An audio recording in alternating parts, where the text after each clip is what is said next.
Materinya apa aja Pak ntar Pak yang dibahas Pak? Ya kita dengar dulu lah. Ini kloter wamen. Oh Wamen. Jadi Wamen sama calon menteri juga Pak ya? Acara dibuka dengan ucapan selamat ulang tahun kepada Bapak Presiden terpilih, dan Presiden secara bergurau menyampaikan bahwa terima kasih semua telah mengingatkan bahwa saya hari ini sudah berusia 73 tahun, kira-kira begitu. Pembekalan hari ini arahnya adalah satu menyamakan frekuensi, yang kedua juga menekankan prioritas apa yang akan dijalankan oleh pemerintahan ini ke depan, dan mendengar tadi berbagai narasumber, ada yang berbicara tentang pemberantasan korupsi dari perspektif internasional, kemudian the future of artificial intelligence AI, kemudian ada juga yang menyampaikan kisah sukses pertumbuhan ekonomi yang impresif di Dubai. Jadi kami satu hari ini dibukakan perspektifnya, disamakan frekuensinya, dan kita lebih memahami apa yang diinginkan oleh Presiden terpilih, kira-kira begitu. Ya, Ibu Zita sebagai insya Allah Wakil Menteri Pariwisata. Gimana?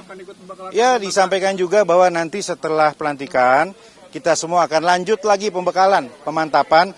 Ya saya kira kalau di sini kan menyamakan frekuensi, tapi di Magelang itu menyamakan chemistry.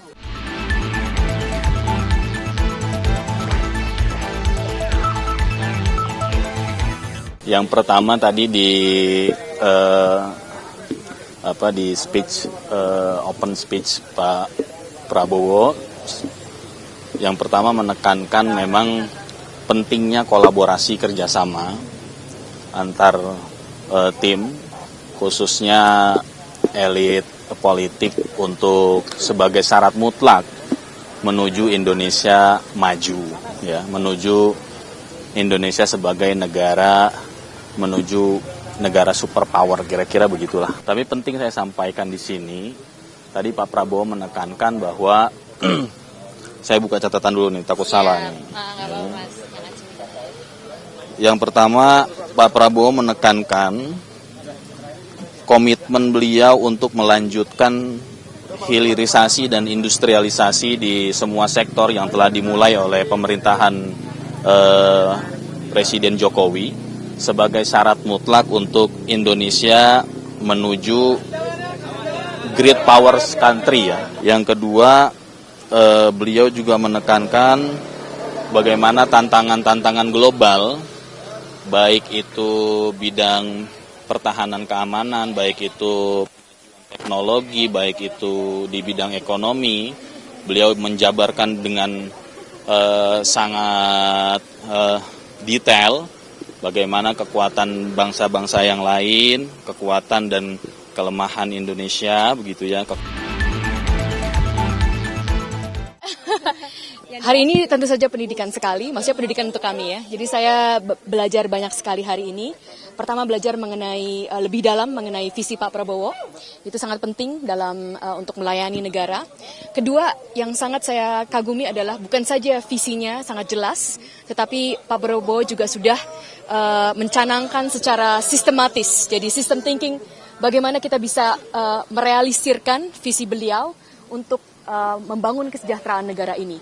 Jadi tadi itu belajar sungguh dengan ilmu dan data, beliau membekali kami dari beliau sendiri, tetapi juga dari para sumber-sumber yang sangat terpercaya. Bagaimana kita mempunyai ilmu untuk bisa merealisirkan visi beliau untuk membangun kesejahteraan negara kita ini. Saya sangat banyak belajar. Kalau saya sebagai ilmuwan, saya ada yang bisa saya tangkap memang sebagai skema ya. Karena kalau untuk ilmuwan saya pertama harus menentukan apa visi besar pertanyaan kita di dalam bidang sains. Lalu setelah itu kita harus menentukan bagaimana kita menanyakan visi itu dengan metode eksperimen kita. Lalu kita harus menentukan hasilnya itu kira-kira seperti apa, itu yang namanya hipotesa. Nah, yang saya senang sekali hari ini saya juga belajar seperti itu secara kerangka, tapi tentu saja dalam bidang yang berbeda untuk melayani negara. Jadi saya sangat berterima kasih bahwa diberikan pembekalan hari ini, sungguh mempersiapkan, tetapi juga saya juga banyak pertanyaan-pertanyaan. Bagaimana ke depan saya bisa sungguh melayani Indonesia, walaupun mungkin sebelumnya bidang saya kan berbeda sebagai ilmuwan. Tetapi saya yakin dengan pembekalan dan visi Pak Prabowo, saya akan bisa membantu sebaik-baiknya dan senang sekali, dan kita akan beliau berkata kita akan terus berlanjut ini pembekalannya. Beliau menekankan teamwork, itu sangat penting, beliau bilang teamwork dan juga training. So really have to have real content to build this country.